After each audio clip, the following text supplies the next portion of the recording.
Hello friends, welcome to you all in my YouTube channel English Mashup. So today we will continue the last topic and last topic is history of English literature.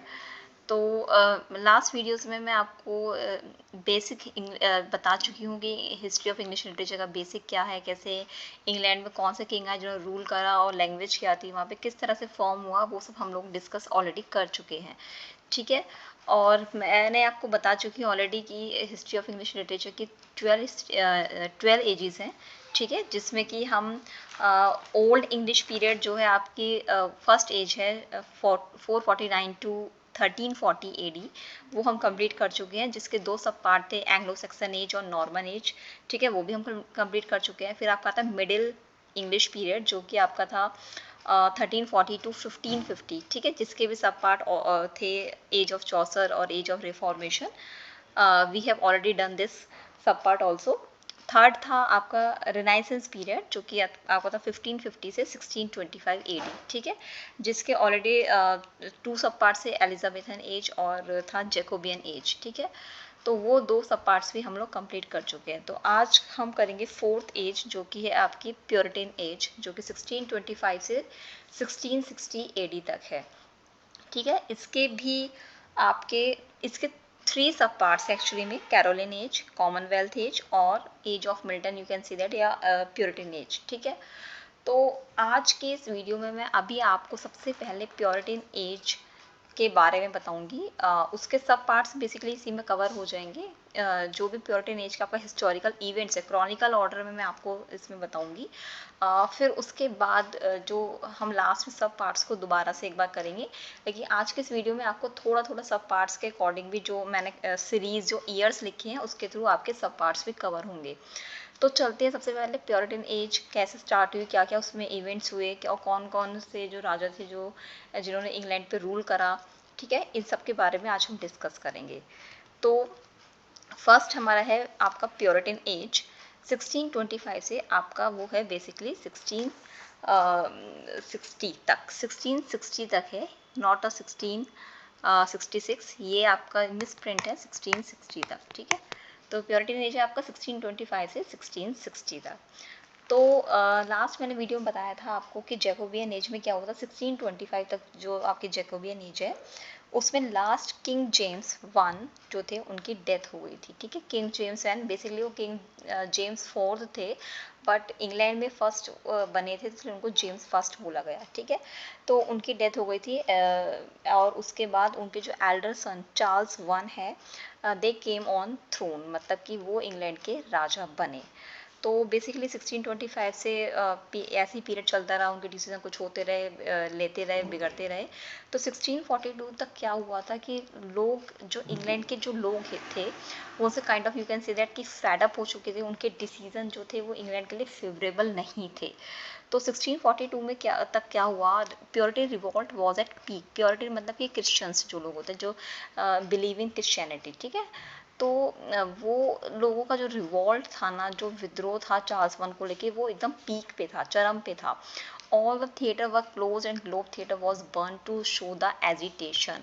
और जो जो भी entertainment की चीज़ें थी सारी वो ban कर दी गई थी, है ना, by the Charles one. Like that all the theatre were close, globe theatre जो कि एलिजाबेथ ने गिफ्ट करा था शेक्सपियर को, वो भी जला दिया गया था। ठीक है, तो सो दैट मतलब इस तरह से उनके जो बिहेवियर, चार्ल्स वन के जो डिसीजन थे, जो वो बिलीव कैथोलिक पे करते थे, क्रिश्चियनिटी को वो बिल्कुल भी फॉलो नहीं करते थे। तो उससे लोग जो बहुत थे, वो इंग्लैंड के लोग परेशान हो गए थे। उन्होंने चार्ल्स वन को remove from the throne, put into the parliament of Scotland. तो बेसिकली क्या हुआ, चार्ल्स वन को वहाँ के लोगों ने फिर रिमूव करा कि नहीं, हमें ये वाला राजा, ये राजा नहीं चाहिए, और put into the parliament of Scotland, और उन्हें स्कॉटलैंड के पार्लियामेंट में एज अ, मतलब कि कहते हैं ना कि क्रिमिनल, उनकी नज़रों में क्रिमिनल था मतलब चार्ल्स वन, तो चार्ल्स वन को वहाँ पर उन्होंने भेज दिया।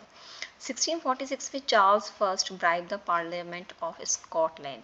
1646 में चार्ल्स वन ने क्या करा, उन्होंने अपने आप को इनोसेंट प्रूव करने के लिए स्कॉटलैंड की जो पार्लियामेंट थी उसको ब्राइब, यानी उसको एक कहते हैं ना कि मनी पैसे देकर उनको खरीद लिया कि वो उसको इनोसेंट प्रूव कर दें, और उसके बाद जो भी उन्होंने चार्जेस लगाए हैं या ट्रीजन मतलब उसको एक लगाया है कि वो गलत डिसीजन लेता है, या जो भी वहाँ के लोगों को डाउट था वो सब उन्होंने उसको पैसे देके, स्कॉटलैंड के पार्लियामेंट को पैसे देके अपने आप को इनोसेंट प्रूव कर दिया। अब उन्होंने ये क्वेश्चन आता है कि कितनी उन्होंने उनको मनी एज अ ब्राइब दी, तो 1/3 of the wealth of Scotland of the England, it means 46,000 pound पे करे उन्होंने अपनी इनोसेंट को प्रूव करने के लिए। किसको? पार्लियामेंट ऑफ स्कॉटलैंड, यानी कि जो कि 1/3 था किसका? इंग्लैंड की वेल्थ का, इंग्लैंड की इकोनॉमी का 1/3 उन्होंने स्कॉटलैंड के पार्लियामेंट को पे कर दिया, राइट। उसके बाद क्या हुआ? 1647 में चार्ल्स वन क्या हुआ? Resume to the throne of England, यानी अब वो प्रूव होगा इनोसेंट, तो इसके लिए रिज्यूम यानी कि वो दोबारा से इंग्लैंड के किंग बन गए, as he was declared innocent by Scottish parliament, क्योंकि स्कॉटिश पार्लियामेंट ने उनको क्या प्रूव कर दिया था कि वो इनोसेंट है, उनके ऊपर जो भी चार्जेस लगाए गए हैं वो सब रॉन्ग हैं। 1648 में क्या होता है? Another case of treason and compromise with English wealth to the unknown source was held against him in Scottish Parliament. तो 1648 में अगेन उनके ऊपर एक केस कर दिया जाता है जो कि होता है ट्रीजन का, यानी कि देशद्रोही वाला जो एक होता है उसे बोलते हैं ट्रीजन। मतलब उनके ऊपर ये केस लगा दिया जाता है कि वो इंग्लैंड की जो वेल्थ है यानी जो मनी है उसको एक अननोन सोर्स, यानी उन्हें पता नहीं होता कि उन्होंने वो पैसे किसको दिए, तो उनके ऊपर एक चार्ज लगाया जाता है कि जो इंग्लैंड की जो मनी है वो उसको किसी अननोन सोर्स को दे रहे हैं और इससे हमारी इकोनॉमी पे फ़र्क आएगा, ठीक है। लेकिन अब स्कॉटिश पार्लियामेंट में दोबारा ये केस करा दिया जाता है, मतलब इस स्कॉटलैंड के खिलाफ एक केस होता है, ठीक है। अब लेकिन ऑब्वियसली उनसे क्वेश्चन करे जाते हैं, ठीक है। क्वेश्चन करती है इंग्लिश गवर्नमेंट ये क्वेश्चन करती है, he was question by English court for the amount he used, मतलब but he did not give to answer, because वो आंसर दे ही नहीं सकता था कि उसने पैसे किसको दिए हैं। वो स्कॉटिश पार्लियामेंट का नाम नहीं ले सकता था और ना ही स्कॉटलैंड वाले चाहते थे कि वो उनसे ज़्यादा क्वेश्चन करे जाए, क्योंकि उन्हें डर था कि हमारा नाम बाहर ना आ जाए, राइट। तो इस तरह से फिर क्या होता है कि Charles I was sent to English royal prison.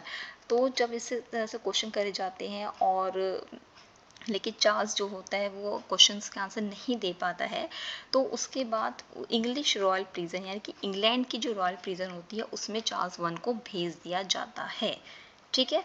Charles one को वहाँ भेज दिया जाता है और उसके बाद क्या होता है 1649 Charles was proved a traitor to the country and was beheaded।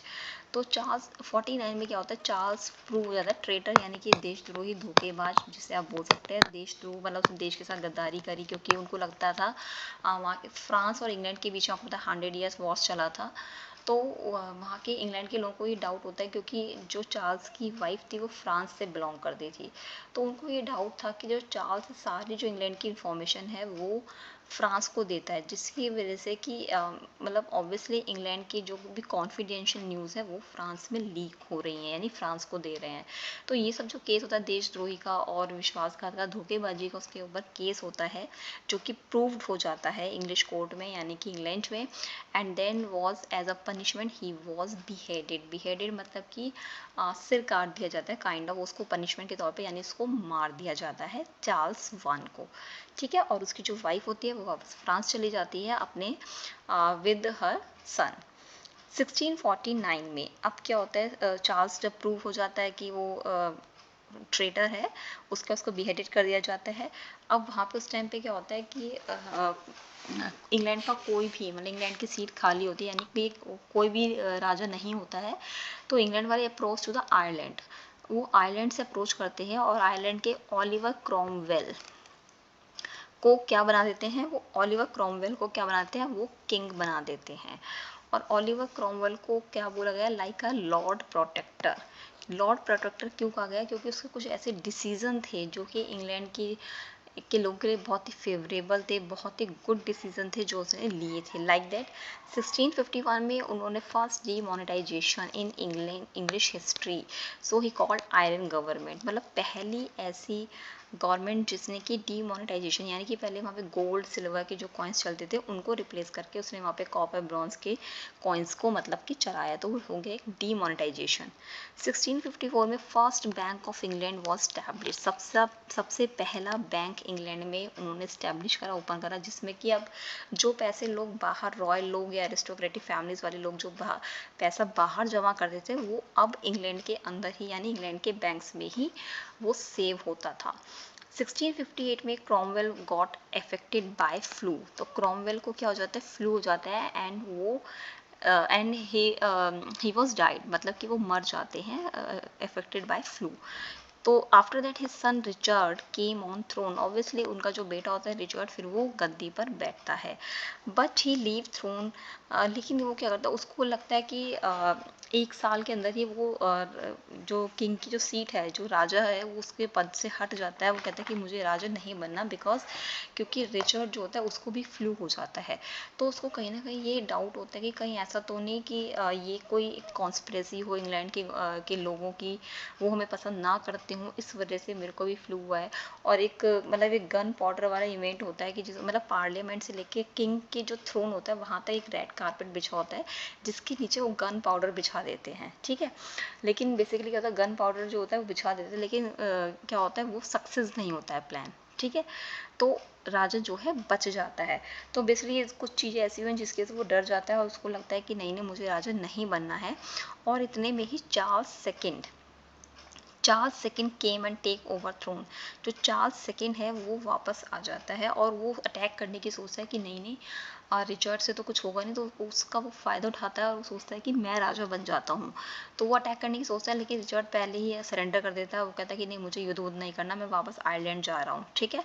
तो रिचर्ड जो है वापस आयरलैंड चला जाता है और Richard return back to Ireland and Charles second came and take over throne, तो चार्ल्स सेकंड जो होता है वो राजा बन जाता है। तो इस तरह से बेसिकली 1660 जो मतलब चार्ल्स का जो टाइमिंग पीरियड है वो आपका बेसिकली 1658 या 59 तक माना जाता है, ठीक है। तो ये फिर उसके बाद 1660 आपको क्या आता है, known as restoration age. Restoration age क्यों आ गया इसमें, मोनार्की, क्योंकि रिचर्ड सेकंड जो है वापस आ जाता है। तो सबसे अभी बीच में क्या हुआ था कि पार्लियामेंट्स का बहुत रोल था कि पार्लियामेंट के अंडर सब लोग डिसीजन लेने लगे थे, ठीक है। मोनार्की का रोल ख़त्म थोड़ा सा हो गया था चार्ल्स वन के बाद, जब ओलिवर क्रॉमवेल आए थे, ठीक है।